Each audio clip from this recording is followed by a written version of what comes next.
द्वारका में एक बहुत प्रसिद्ध व्यापारी था। नाम था सुदर्शन सेठ। उसके पास धन दौलत की कोई कमी नहीं थी, फिर भी वह सदा भयभीत रहता। एक दिन वह श्री कृष्ण के पास गया और उसने श्री कृष्ण से पूछा, प्रभु, मैं बहुत बड़ा व्यापारी हूं, फिर भी मन में हमेशा चिंता बनी रहती है कि कहीं मेरा व्यापार नष्ट न हो जाए। आप तो महाभारत के सबसे बड़े नीति निर्माता थे, क्या आप मुझे कोई उपाय बता सकते हैं? श्री कृष्ण मंद मंद मुस्कुराए और बोले, व्यापारी, यदि आपको एक सफल व्यापारी बनना है तो महाभारत से 5 महत्वपूर्ण नीतियां सीखनी होंगी। सुदर्शन सेठ ने पूछा, कौन सी नीतियां प्रभु? श्री कृष्ण ने कहा, ध्यान से सुनो। पहली नीति, उचित समय पर उचित निर्णय लेना, समय की महत्ता। उदाहरण, जब श्री कृष्ण ने अर्जुन को श्रीमद् भगवद गीता का उपदेश दिया। महाभारत में जब अर्जुन युद्ध से पहले ही निराश होकर अपना धनुष छोड़ने लगे, तब श्री कृष्ण ने ठीक उसी समय उन्हें श्रीमद् भगवद गीता का उपदेश दिया और उनका जीवन बदल दिया। व्यापार में सही समय पर सही निर्णय लेना ही सबसे बड़ी सफलता की कुंजी है। यदि आप अवसरों को पहचानने में देर कर देंगे तो आपका प्रतिस्पर्धी आगे बढ़ जाएगा। यदि कोई नया व्यापारिक अवसर सामने आ रहा है तो तुरंत उसका लाभ उठाइए। यदि आप विलंब करेंगे तो अवसर हाथ से निकल जाएगा। दूसरी नीति, अपनी टोली में योग्य लोगों का चयन करें। उदाहरण, जब श्री कृष्ण ने पांडवों की क्षमता पहचानी, श्री कृष्ण ने देखा कि पांडवों में अद्वितीय प्रतिभा है, किंतु उनके पास कोई सशक्त नेतृत्व नहीं था। उन्होंने अर्जुन को मुख्य योद्धा बनाया, भीम को बल के आधार पर विशेष दायित्व सौंपा और नकुल सहदेव को बुद्धि एवं रणनीति का कार्य दिया। यदि आपको व्यापार में सफल होना है तो अपनी टोली में योग्य व्यक्तियों का चयन करें। एक अच्छे नेतृत्वकर्ता की पहचान होती है कि वह किसे कौन सा कार्य सौंपे। यदि आपकी टोली में कोई व्यक्ति विपणन कार्य में कुशल है तो उसे लेखा जोखा संभालने में मत लगाइए। योग्य व्यक्ति को उसके योग्य कार्य सौंपना ही सफलता का रहस्य है।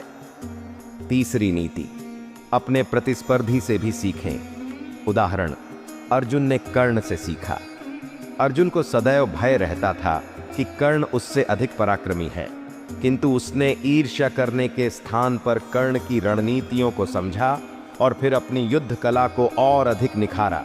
अपने प्रतिस्पर्धी से द्वेष करने की बजाय उससे सीखें। जो व्यापार अधिक फल फूल रहा है उसकी रणनीति को समझिए और फिर अपने अनुसार योजना बनाइए। यदि कोई अन्य व्यवसायी आपसे अधिक ग्राहकों को आकर्षित कर रहा है तो उसके व्यापार की शैली को ध्यान से देखिए। उसकी विपणन प्रणाली, ग्राहक सेवा और कार्यशैली को समझिए और फिर अपने व्यापार को और अधिक उन्नत कीजिए। चौथी नीति, प्रचार और पहचान के बिना कोई भी व्यापार नहीं चलता। उदाहरण, जब श्री कृष्ण ने अपनी पहचान बनाई। महाभारत में श्री कृष्ण केवल द्वारिकाधीश नहीं थे, बल्कि एक प्रसिद्ध व्यक्तित्व थे। उनके नाम से ही लोग उनकी वाणी को सत्य मानते थे। उन्होंने अपनी छवि ऐसी बनाई कि हर कोई उनका सम्मान करता था। यदि आपको व्यापार में सफलता चाहिए तो अपनी पहचान बनाइए। बिना प्रचार और प्रचार प्रसार के कोई भी व्यवसाय उन्नति नहीं कर सकता।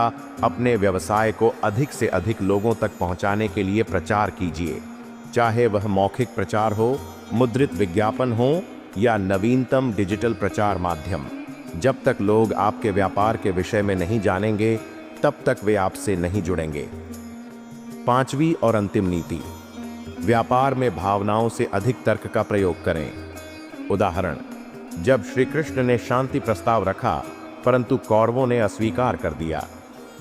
श्री कृष्ण ने पहले दुर्योधन को शांति प्रस्ताव दिया था, किंतु जब दुर्योधन ने अहंकार में उसे अस्वीकार कर दिया तो श्री कृष्ण ने तुरंत पांडवों को युद्ध हेतु तैयार किया।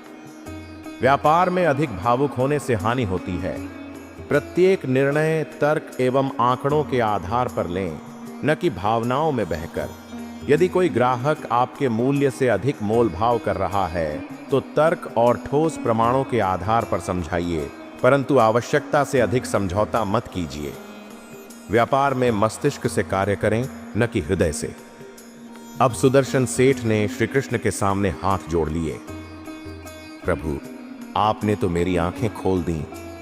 श्री कृष्ण मुस्कुराए और बोले, यदि तुम महाभारत की इन 5 नीतियों को अपनाओगे तो कोई भी तुम्हें धनवान बनने से नहीं रोक सकता और तुम्हारे व्यापार में वृद्धि होगी।